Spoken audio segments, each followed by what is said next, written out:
Pak Afghan border پر افغانستان کی طرف سے بلا اشتعال فائرنگ، پاک فوج کا بھرپور اور سخت جواب۔ طالبان اپنی پوسٹیں اور لاشیں چھوڑ کر بھاگنے پر مجبور۔ سیکیورٹی ذرائع کے مطابق افغان فورسز نے انگور اڈا، باجوڑ، کرم دیر، چترال اور بارام چاہ کے مقامات پر بلا اشتعال فائرنگ کی۔ مقصد خارجیوں کے گروہوں کو بارڈر پار کروانا تھا۔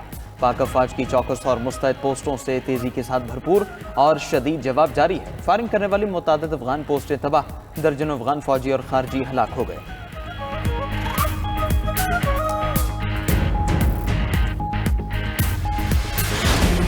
پاکستان کا بھارت افغانستان مشترکہ اعلامیے پر شدید تحفظات کا اظہار۔ افغان وزیر خارجہ کا بھارت میں دیا گیا بیان سختی سے مسترد۔ افغان ناظم الامور کو دفتر خارجہ طلب کر کے احتجاج ریکارڈ کرایا گیا۔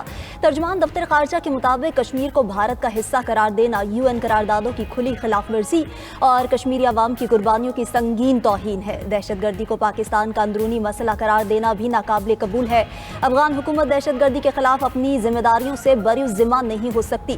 پاکستان مخالف دہشت گرد عناصر کے خلاف مؤثر اقدامات کیے جائیں۔ پاکستان اپنی سلامتی کے لیے ہر ممکن اقدامات کرے گا۔ ترجمان کی جانب سے مزید کہا گیا کہ پاکستان نے 40 سال افغان مہاجرین کی میزبانی کی۔ امن کی بحالی کے بعد ان کی واپسی ضروری ہے۔ افغان عوام کو طبی اور تعلیمی ویزے دینے کا سلسلہ جاری رکھیں گے۔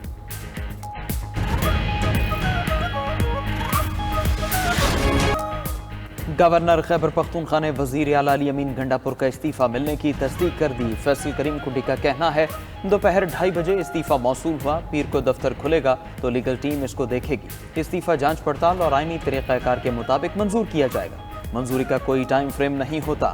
PTI کے سیکرٹری جنرل سلمان اکرم راجہ نے کہا آئین کے آرٹیکل 130 کی شکاٹ کے تحت وزیر اعلیٰ نے صرف استعفیٰ دینا ہے، گورنر کی منظوری ضروری نہیں ہوتی۔ نامزد وزیر اعلیٰ سہیل آفریدی پیر کو نئے قائد ایوان منتخب ہو جائیں گے۔ وزیر اعلیٰ سے حلف لینا گورنر کی ذمہ داری ہے۔ صوبہ نئے جذبے سے آگے بڑھے گا۔ کابینہ میں نئے چہرے بھی ہوں گے۔ سلمان اکرم راجہ کا گورنر راج لگائے جانے پر سخت مزاحمت کا اعلان۔ بولے صوبے کے عوام کوئی غیر آئینی اقدام قبول نہیں کریں گے۔ ہم دہشت گردوں کے خلاف نرم گوشہ نہیں رکھتے۔ PTI کے صوبائی صدر جنید اکبر بولے سہیل آفریدی کو ہر صورت وزیر اعلیٰ بنائیں گے۔ اسد قیصر نے کہا کوئی غلط فہمی میں نہ رہے، اپنی حکومت کے تحفظ کے لیے ہم ہر حد تک جائیں گے۔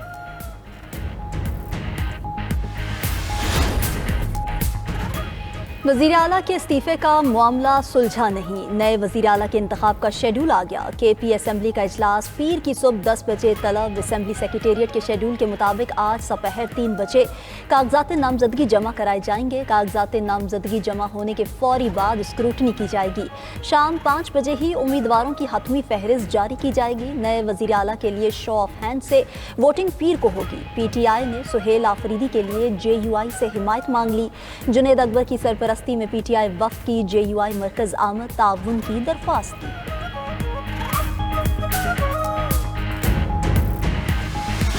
عوام پریشان، تجارتی سرگرمیاں معطل، معمولات زندگی بری طرح متاثر۔ راولپنڈی ایکسپریس وے، فیض آباد اور IGP روڈ مکمل طور پر بند۔ جڑواں شہروں میں انٹرنیٹ سروس دوسرے روز بھی معطل رہی۔ لاہور میں orange line, metro train, metro bus اور سپیڈو بس سروس بند ہے۔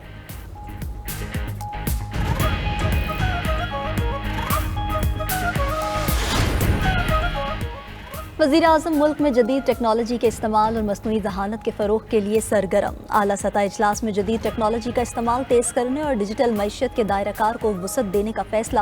شہباز شریف نے کہا کہ مصنوعی ذہانت کو معیشت کی ترقی، صنعتی پیداوار میں اضافے، سرکاری نظام کی شفافیت اور نوجوانوں کے لیے نئے مواقع پیدا کرنے کے لیے استعمال کیا جائے۔ ڈیجیٹل معیشت کا نفاذ اور مصنوعی ذہانت ملک کی ترقی کو نئی بلندیوں تک لے جائے گی۔ وزیر اعظم کی اپنے پولیٹیکل سیکریٹری مراد خان سواتی کی رہائش گاہ پر آمد۔ مراد خان کے والد کی وفات پر اظہار افسوس کیا۔ مرحوم کے درجات کی بلندی اور اہل خانہ کے صبر کے لیے دعا کی۔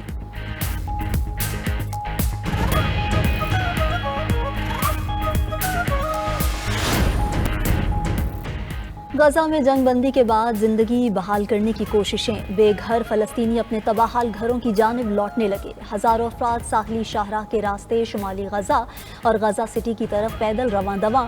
رفح بارڈر کراسنگ سے 600 امدادی ٹرک غزہ میں داخل۔ فلسطین اتھارٹی کے مطابق 24 گھنٹے میں 5000 امدادی آپریشنز کیے گئے۔